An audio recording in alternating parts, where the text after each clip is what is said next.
अकस्मात कि घू शब्द नहीं व्याम नगर आच्छन्न कि गर्जन सुए मुहुर्मुहुर किवा व्याम ऋषि यज्ञ न पाने भलाई रमती शून्य मार्गे करते भ्रमण ए कौन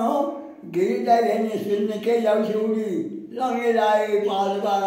प्रतिज्ञा करे पुराण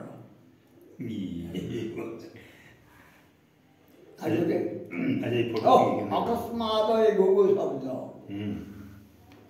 मो नाम भरत मुई राम भ्रात जानी थारे पवन नंदन तोते मो माटुली मारी रही बोली न शुणवे जगत जीवन कांदिवे बहुत निंदी रघुनाथ बोलिए ता माता ढेला कष्ट